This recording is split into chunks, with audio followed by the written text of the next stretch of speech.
Salut, bienvenue sur boxingtraining.fr. Alors aujourd'hui on va se faire un petit entraînement sur Fontainebleau. Alors on démarre par un petit échauffement de pompe et après on passe à l'action. Donc pourquoi les pompes dès le départ, sachant qu'on va faire beaucoup d'agilité? Tout simplement pour s'échauffer, pour les articulations et ce genre de choses. D'accord. Donc là, tu montes relativement lentement au départ, puis de plus en plus vite. Est-ce que tu peux expliquer pourquoi? Alors là en fait on teste le terrain pour la sécurité déjà premièrement et deuxièmement pour prendre un peu conscience de l'environnement. Pareil dans la descente. Pareil dans la descente, voilà. Très bien. Et concernant notre cousin David, qu'on a vu à l'écran juste avant, d'ailleurs à qui je suis en train d'expliquer les différentes étapes de sécurité d'ailleurs pour éviter de se faire mal, est-ce que tu peux nous expliquer rapidement où il en est et pourquoi est-ce qu'on l'a emmené là? Alors lui, il est vraiment novice. C'est pour ça qu'il est, on le voit, hein, il est moins sûr sur ses mouvements. Il est un peu plus lent. Donc c'est pour ça que, vous voyez, il est un peu hésitant. Donc ça pose pas de problème pour un débutant de venir avec nous? Alors non, avec nous non, mais si vous faites ça vraiment encadré, faut pas faire ça comme ça. Il y a des risques de blessures graves. On voit sur mon genou gauche que je suis blessé sur cette vidéo, ce qui nous permettra d'aborder notamment différents thèmes tels que kinésio, blessure, anatomie et ainsi de suite. Ça vous permettra de voir pas mal de choses différentes si vous venez vous entraîner avec nous. Est-ce que tu peux d'ailleurs expliquer aux gens qui nous regardent, pour les peu qui nous regardent pour le moment, en espérant qu'il y en ait évidemment plus, pourquoi est-ce qu'on a fait des pompes là-haut? Tout simplement, c'est pour la continuité de l'entraînement. En fait, on ne s'arrête pas. On ne s'arrête pas. On fait beaucoup d'explosivité, continuité. C'est ce qui permet de gagner en endurance et notamment en cardio. Alors maintenant, explique-nous pourquoi ce travail entre les roches, qui était totalement improvisé initialement. Exactement, c'est improvisé. Tout simplement parce que c'est aussi un travail de force, de résistance musculaire et d'agilité. Voilà, comme vous pouvez le voir, je saute et je m'arrête précisément au ventre sans le toucher. Alors là, on passe à la deuxième partie de l'entraînement. Comme vous pouvez le constater, il y a plus de rapidité, précision, souplesse des mouvements. Donc deuxième plan de caméra de derrière, comme ça vous voyez bien tous les plans. D'ailleurs là, il y a un gars vraiment pas rapide du tout. Tiens, c'est moi. D'ailleurs, c'est toi, oui. Bon, du coup un peu plus sérieux maintenant, on va faire le troisième plan. Au ralenti, pour les débutants notamment. Voir les bons appuis. La détente notamment en premier lieu, qui est très importante. Sur cet appui-là, vous voyez qu'il met les mains. Les mains sont importantes quand vous débutez. Ça permet, si jamais vous vous ratez, d'amortir le choc. Et ensuite de pouvoir continuer, renchaîner derrière, ou vous arrêter même sur la roche si nécessaire. Très belle position équerre, mais hormis ta tête de con, ça sert à quelque chose ça ou pas?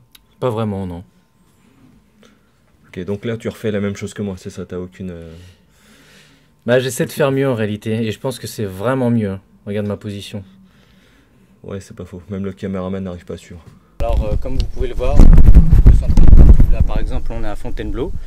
Là on a travaillé tout ce qui est rapidité, vitesse, agilité et résistance musculaire. Alors c'est quoi l'intérêt de faire des tractions sur la poutre? Déjà tout simplement c'est pour vous prouver qu'on peut s'entraîner n'importe où. Par exemple là il y avait une poutre, donc je me suis dit tiens je vais faire des tractions, hein, tout bêtement. C'est vrai que ça a l'air simple, mais en fait ce mouvement peut vous servir pendant par exemple un entraînement de boxe thaï. C'est-à-dire au niveau des saisies, du corps à corps, c'est tout à fait le mouvement qu'il faut faire. Donc voilà. Et ça fait pas mal aux mains là? Ça fait mal, mais avec l'entraînement, ça passe. Il Okay. n'y a pas de souci. Et à l'équerre, donc c'est pour se la raconter? Non, c'est juste pour le bas des abdos tout simplement. Qu'est-ce que tu montes là? T'as trouvé un gland ou quoi? Non, le gland il est déjà à côté de moi, donc t'inquiète. Tu fais quoi là? Ah oui, d'accord. Alors là, on travaille tout ce qui est détente. Donc là, je vais mettre ma main au-dessus de ma tête, largement au-dessus de ma tête. Et le but, c'est de toucher la feuille. Tu vas y arriver ou pas? Regarde le petit ralenti. Hop, tranquillement, voilà. Un peu de footing pour finir. Est-ce que tu peux nous expliquer l'intérêt de la course, notamment pour les arts martiaux?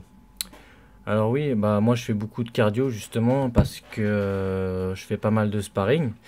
Du coup, l'année où j'avais recommencé, je m'entraînais pas au cardio et j'ai vu vraiment une nette différence quand je me suis entraîné. Les combats, je m'essoufflais moins, j'étais plus à l'aise. Voilà. Ok, on fera d'ailleurs une vidéo spécifiquement sur la course, que ce soit sur du fond ou que ce soit sur du fractionné notamment, qui sert pas mal sur la boxe puisque ce sont des rounds de 3 minutes Oui, avec une minute de pause. Et beaucoup de mouvements à répétition. C'est pour ça qu'on fait beaucoup ce qui est cardio, flexion, pompe. C'est pour ça qu'on est tout le temps en train, vous nous voyez tout le temps en train de faire des flexions, des pompes et ce genre de choses. Même voilà, je rajoute du poids. Là, c'est mon fils qui est sur mon dos, donc on en profite. Tout nous sert, hein, voilà, tout est prétexte à s'entraîner. Alors, le petit disclaimer obligatoire, ne faites surtout pas ça avec votre enfant si vous ne savez pas faire. Maintenant, pour rester un tout petit peu sérieux là-dessus, le poids décuple la difficulté. C'est pas du tout arithmétique comme on pourrait penser. Je voulais dire linéaire dans un premier temps, et en fait, c'est exponentiel.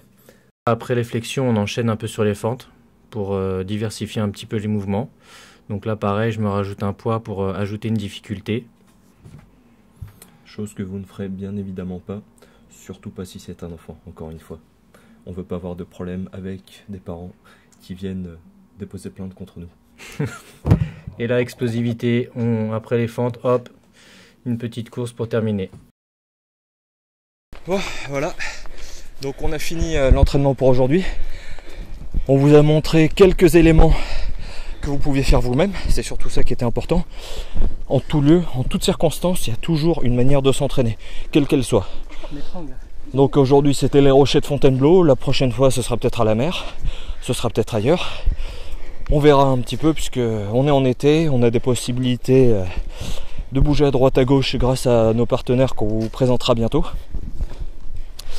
Et les prochaines fois, on fera un peu plus de vidéos de boxe thaï également, de manière à bien échanger entre les différentes disciplines, de manière à ce que vous soyez le plus efficace possible.